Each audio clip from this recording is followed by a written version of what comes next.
இந்த மாதிரி பயப்படுறவர்களுக்காக மாதா ஒரு ஏற்பாடு செஞ்சுருக்கிறாங்க. திருச்சபையை வளர்ப்பதற்காக ஒரு ஏற்பாடு.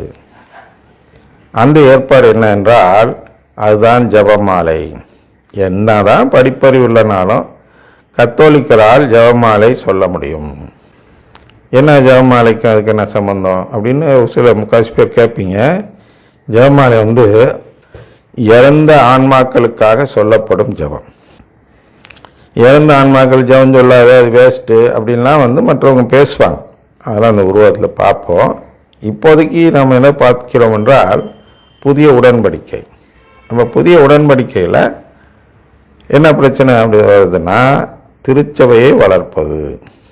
அப்போ நாம் தினமும் ஜெபமாலை சொல்ல வேண்டும். தினமும் ஜெபமாலை சொன்னால் அந்த 3வது கடமை அதை முடிக்கிறோம், அதை செய்து முடிக்கிறோம், செயலில் காட்டுகிறோம். அப்படி வச்சுக்கோண்ணா. அப்போ நான் உண்மையிலேயே கடவுளை நேசித்தால் நான் ஜெபமாலை சொல்லுவேன். எதற்கு சொல்லுவேன்? கடவுளுக்காக சொல்வேன். அப்படின்னா ஜெபமாலை பலர் சொல்கிறார்கள். என்ன நினைத்து சொல்கிறார்கள் என்றால் ஜெபமாலை ஒரு வல்லமை மிக்க ஜெபம், அது மூலியமா எதை நம்ம வேணுனாலும் அது நிறைவேறும், அதனால ஜெபமாலை சொல்லு அப்படின்னு ஜெபமாலை நம்பக்கூடியவர்கள், அதாவது அறங்குடைய இயக்கத்தை சேராதவர்கள் இது போன்று நம்மிடம் பேசுவார்கள். ஜெபமாலை குறித்து பெருமையாகவும் மகிமை மிக்கது என்றும் பல மேற்கோள்லாம் காட்டி பேசுவார்கள் இல்லையா? போரெல்லாம் கூட ஜெயிச்சாங்க ஜெபமாலையை வச்சு அப்படின்லாம் பார்க்குறோம். அது உடன்படிக்கையில் சேராது. நாம் எதற்கு ஜெபமாலை சொல்ல வேண்டும் என்றால் கடவுளின் குடும்பம், அதை வளர்க்க வேண்டும். அதனால் மற்றவங்களெல்லாம் நான் இந்த விருந்துக்கு அழைத்து கொண்டு வர வேண்டும்.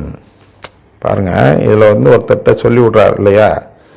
அந்த சொல்லி விடுறது ஆக்சுவலாக நாம் தான், திருச்சபை.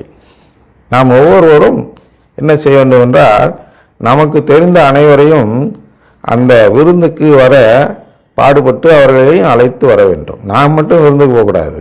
எனக்கு தெரிஞ்ச யாரெல்லாம் அந்த ரோட்லையும் வீதிகளையும் இருக்கிறார்களோ, நகரத்தில் இருக்கிறார்களோ அவர்களெல்லாம் நாம் அனைவரும், அழைப்பு பெற்ற அனைவரும் மற்றவர்களையும் அழைத்து வாருங்கள், நம் ஆண்டவர் இருக்கிறார், தருகிறார், வாருங்கள், நாம் அவர்களை அழைக்க வேண்டும். அதுதான் அவருக்காக நாம் உழைப்பது, அவருடைய அடிமையாக நாம் செயல்படுவது. அடிமை ஓமையில் வரும் அல்லவா? அது பார்ப்போம் அடுத்தது. அப்போ பார்க்கும்போது தெரியும். அது அப்போ நாம் அவருக்காக அழைத்து வர வேண்டும் விருந்துக்கு. அந்த அழைக்கும் செயல்தான் ஜெபமாலை. அதுதான் வட்டிக்கு விடுறதோடு ஒப்பிடுறார். என்னன்னா வட்டி விடுறவன் இந்த இடத்துல பேங்க், வங்கி என்ற நிலையில் அன்னை மரியாள் அவர்கள் இருக்கிறார்கள்.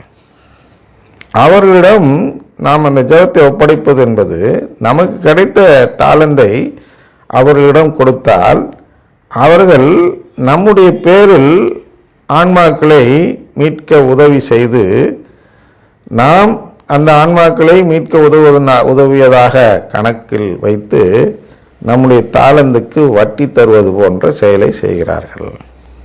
அதுவும் சொல்ற, உன்னால ஜெபமாலை கூட எனக்கு சொல்ல முடியல, அப்புறம் எதுக்கு நான் உன்னை தத்தெடுக்கணும் அப்படின்னு கேட்பது தான் தாளந்து உவமை. ஆனால் நான் திருச்சபைக்கு உதவவில்லை என்றால், தாளந்தை சம்பாதித்து தரவில்லை என்றால், தாளந்துனா இங்கே ஆன்மாக்களை திருச்சபைக்கு சம்பாதித்து தருவது தான் தாளந்து உவமையுடைய விளக்கம்.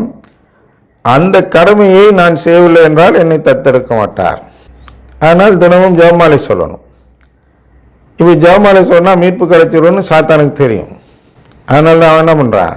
ஒரு நெறிக்கேட்டை விளைவிக்கிறான்.